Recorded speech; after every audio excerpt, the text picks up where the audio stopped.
కాసేపట్లో ఢిల్లీకి చంద్రబాబు కేంద్ర మంత్రుల్ని కలిసే అవకాశం.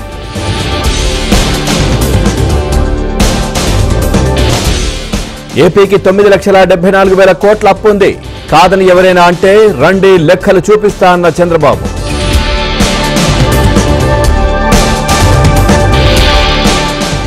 అమరావతికి నిధులపై కేంద్రమే స్పష్టత ఇస్తుంది. ఏపీని అభివృద్ధి బాటలో నడిపిస్తామన్న పయ్యావుల.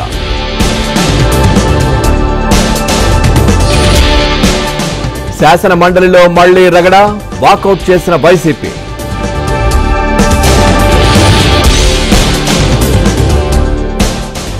డిఎస్సీ అభ్యర్థుల వయో పరిమితి పెంచేలా చర్యలు, త్వరలోనే పరీక్షలు నిర్వహిస్తామన్న లోకేష్.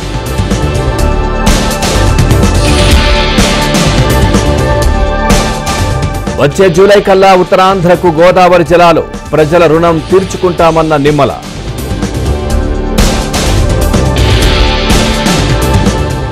అసెంబ్లీకి మంత్రులే లేటుగా వస్తే ఎలా? వాసంశెట్టికే స్పీకర్ అయ్యన్న చురక.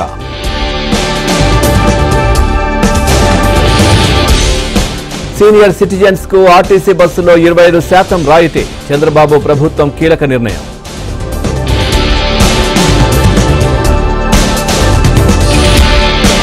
లగచర్ల ఘటనలో మరో 10 మంది అరెస్ట్, రహస్యంగా ప్రశ్నిస్తున్న పోలీసులు.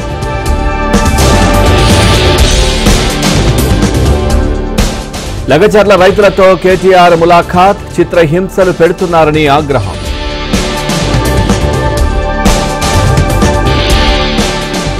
నరేందర్ రెడ్డికి స్పెషల్ బ్యారక్ కావాలి, హైకోర్టును కోరనున్న BRS legal team.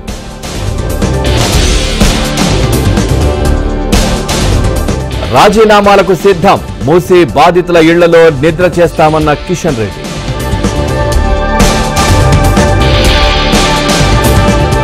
National highway పక్కన కులగణన సర్వే దరఖాస్తులు, మేడ్చల్ జిల్లా అధికారులపై విమర్శలు.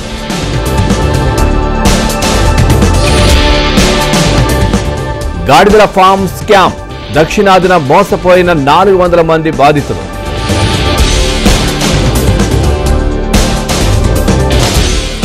హైదరాబాద్ తార్నాకలో కల్తీ అల్లం సీజ్, నకిలీ వాటర్ బాటిల్స్ కు చెక్ పెట్టిన బల్దియా.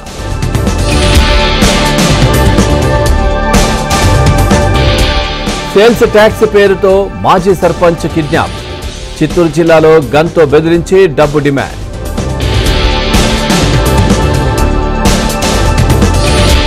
6,000 కోట్ల అభివృద్ధి కార్యక్రమాలు, బీహార్లో శంకుస్థాపన చేసిన ప్రధాని.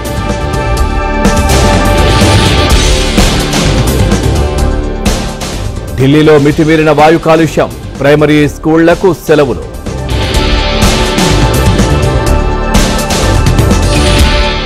పీఓకేలోనూ ఛాంపియన్స్ ట్రోఫీ మ్యాచ్లు నిర్వహిస్తాం, భారత్ను రెచ్చగొడుతున్న పాకిస్తాన్.